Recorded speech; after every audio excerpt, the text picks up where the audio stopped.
Bayangkan Bu Siti, seorang ibu rumah tangga dengan mimpi sederhana. Ia ingin membuka warung kecil di depan rumahnya, menjual nasi uduk, gorengan, es teh manis. Modalnya tidak seberapa, hanya dari sisa tabungan suaminya yang bekerja sebagai ojek online. Hari pertama buka, senyumnya mereka. Beberapa tetangga datang membeli. Mereka memuji masakannya yang lezat. Harapan mulai tumbuh. Ia membayangkan bisa menyekolahkan anaknya lebih tinggi dari hasil warung ini. Sebuah mimpi yang wajar, sebuah cita-cita yang mulia. Mimpi yang seharusnya didukung oleh negara, bukan malah dipersulit sejak langkah pertama. Namun, di hari ketiga, senyum itu perlahan memudar. Sebuah mobil dinas berhenti tepat di depan warung sederhananya. Dua orang berseragam turun, membawa map dan tatapan yang terasa dingin. Mereka tidak datang untuk membeli nasi uduk. Mereka datang untuk bertanya, "Izin usahanya mana, Bu?" Bu Siti hanya bisa menggeleng bingung. Izin untuk warung sekecil ini? Ia pikir, usaha rumahan seperti ini tidak memerlukan surat-surat yang rumit. Petugas itu menyodorkan secarik kertas berisi daftar persyaratan. Izin mendirikan bangunan untuk warungnya. Surat izin usaha perdagangan. Tanda daftar perusahaan. Nomor pokok wajib pajak. Tantangan yang dihadapi Bu Siti dapat kita pecah menjadi 3 jerat utama yang seringkali mematikan semangat UMKM, bahkan sebelum mereka sempat berkembang. Konsekuensi paling jelas adalah tingginya angka kegagalan usaha di tahap awal. Banyak UMKM yang akhirnya menyerah dan menutup usahanya bukan karena produknya tidak laku atau kalah bersaing. Jerat pertama adalah perizinan yang rumit.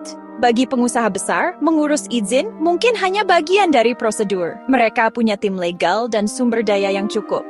Tapi bagi UMKM, mengurus izin adalah sebuah ekspedisi ke belantara birokrasi. Setiap pintu kantor pemerintahan yang mereka masuki seolah membuka 10 pintu lainnya yang harus diketuk. Waktu, tenaga, dan biaya yang terkuras seringkali tidak sebanding dengan modal usaha yang mereka miliki. Jerat kedua, yang seringkali berjalan beriringan dengan perizinan, adalah pungutan liar atau pungli. Ini adalah rahasia umum yang menyakitkan. Ketika seorang pelaku usaha kecil seperti Bu Siti bingung dengan prosedur, selalu ada oknum yang menawarkan jalan pintas. Biar saya bantu urus, Bu. Tinggal siapkan saja amplopnya. Biaya tidak resmi ini menjadi beban tambahan yang mencekik. Jerat ketiga adalah ketidakpastian. Bahkan setelah berhasil mendapatkan izin, ancaman tidak berhenti. Ada ancaman penutupan usaha jika ada satu saja aturan yang dianggap tidak terpenuhi. Yang terkadang aturan itu sendiri baru mereka dengar saat sidak. Jika kita ingin mencari solusi, kita harus berani melihat lebih dalam pada akar masalahnya. Mengapa birokrasi kita begitu rumit dan tidak ramah terhadap rakyatnya sendiri? Salah satu akar utamanya adalah paradigma atau cara pandang pemerintah yang sudah usang. Selama bertahun-tahun, aparat birokrasi seringkali memposisikan diri sebagai pengawas, bukan pelayan atau mitra. Mereka melihat pelaku usaha, terutama yang kecil, sebagai objek yang harus diatur, diawasi dengan ketat, bahkan dicurigai. Paradigma ini melahirkan budaya kerja yang kaku, prosedural, tidak berorientasi pada solusi. Fokusnya adalah pada pemenuhan aturan di atas kertas, bukan pada dampak nyata di masyarakat. Akar masalah kedua adalah warisan sistem yang lambat dan berbelit-belit. Birokrasi kita dibangun di atas tumpukan peraturan dari era yang berbeda-beda, seringkali tanpa ada sinkronisasi. Izin usaha di tingkat daerah sering memerlukan rekomendasi dari berbagai dinas, yang tiap dinas punya aturan dan prosedurnya sendiri. Proses ini menciptakan banyak pos yang harus dilewati. Setiap meja adalah potensi keterlambatan, potensi biaya tambahan, potensi terjadinya pungli. Salah satu sumber utama dari kerumitan birokrasi adalah adanya regulasi yang tumpang tindih antara pemerintah pusat, pemerintah provinsi, pemerintah kabupaten atau kota, serta antar kementerian atau lembaga. Bayangkan sebuah pohon dengan banyak cabang yang tumbuh tak beraturan dan saling menyilang. Itulah gambaran regulasi kita. Pemerintah pusat mengeluarkan sebuah peraturan, kemudian pemerintah provinsi menerjemahkannya menjadi peraturan gubernur dengan tafsir yang sedikit berbeda. Lalu pemerintah kabupaten atau kota membuatnya lagi menjadi peraturan bupati atau wali kota dengan tambahan syarat-syarat baru. Akibatnya, seorang pelaku UMKM dihadapkan pada berlapis-lapis aturan yang seringkali saling bertentangan atau duplikatif. Kondisi ini menciptakan sebuah hutan belantara peraturan yang membingungkan. Bagi pelaku usaha kecil yang tidak memiliki latar belakang hukum, menavigasi hutan ini adalah sebuah kemustahilan. Mereka tidak tahu mana aturan yang paling relevan, mana yang sudah tidak berlaku, dan mana yang menjadi prioritas.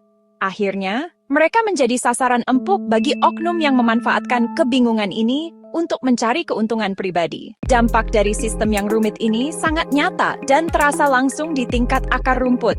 Konsekuensi paling jelas adalah tingginya angka kegagalan usaha di tahap awal. Banyak UMKM yang akhirnya menyerah dan menutup usahanya bukan karena produknya tidak laku atau kalah bersaing, tetapi karena kehabisan energi dan modal untuk berurusan dengan birokrasi. Ketika banyak usaha kecil gagal tumbuh, maka ekonomi lokal pun menjadi stagnan. UMKM adalah jantung dari perekonomian di tingkat desa dan kelurahan.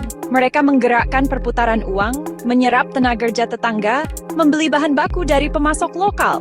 Jika jantung ini berdetak lemah, maka seluruh tubuh ekonomi lokal akan ikut lesu. Desa-desa yang seharusnya bisa mandiri secara ekonomi akhirnya tetap bergantung pada bantuan atau kiriman uang dari kota. Sebagai jalan keluar dari kerumitan ini, banyak pelaku usaha akhirnya memilih jalan pintas yang berisiko, beroperasi secara informal atau di bawah radar. Mereka sengaja tidak mengurus izin agar tidak perlu berurusan dengan birokrasi dan pungli.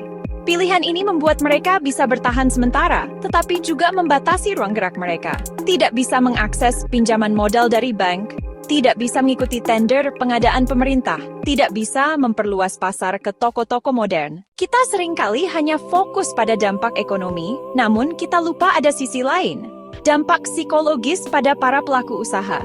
Menjadi seorang wirausahawan membutuhkan keberanian yang luar biasa. Keberanian untuk mengambil risiko, meninggalkan zona nyaman, menghadapi ketidakpastian pasar. Namun, ketika tantangan terbesar datang bukan dari pasar, melainkan dari sistem yang seharusnya mendukung, keberanian itu bisa terkikis habis. Rasa frustrasi, kelelahan mental, perasaan tidak berdaya. Mereka merasa seperti berjuang sendirian melawan sebuah sistem raksasa yang tidak berpihak. Perusahaan besar mendapatkan fasilitas dengan mudah, pelaku usaha kecil dipersulit di setiap langkah. Dampak psikologis ini bisa menular. Bu Siti gagal karena masalah birokrasi. Ceritanya menyebar ke tetangga, teman, kerabat. Kalau Bu Siti yang rajin saja gagal, apalagi saya? Efek jera mematikan potensi wirausaha baru. Pada akhirnya, ini adalah tentang memudarnya harapan. Usaha kecil bukan hanya soal mencari uang, soal harga diri, aktualisasi diri, harapan untuk masa depan keluarga yang lebih baik. Di tengah segala kerumitan ini, secercah harapan datang dari teknologi. Digitalisasi adalah salah satu kunci paling kuat untuk membongkar kebuntuan birokrasi.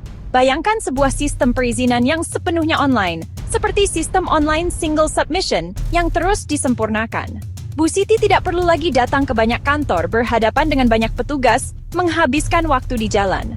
Cukup dengan ponsel pintarnya, ia bisa mengisi formulir, mengunggah dokumen yang diperlukan, mendapatkan nomor induk perusahaan dalam hitungan jam, bukan minggu atau bulan. Ini bukan lagi mimpi. Ini adalah sebuah keniscayaan yang harus kita wujudkan secara total. Sistem perizinan online yang terintegrasi dapat memangkas banyak jalur birokrasi yang tidak perlu. Ia memaksa berbagai dinas untuk bekerja dalam satu platform yang sama, menghilangkan ego sektoral.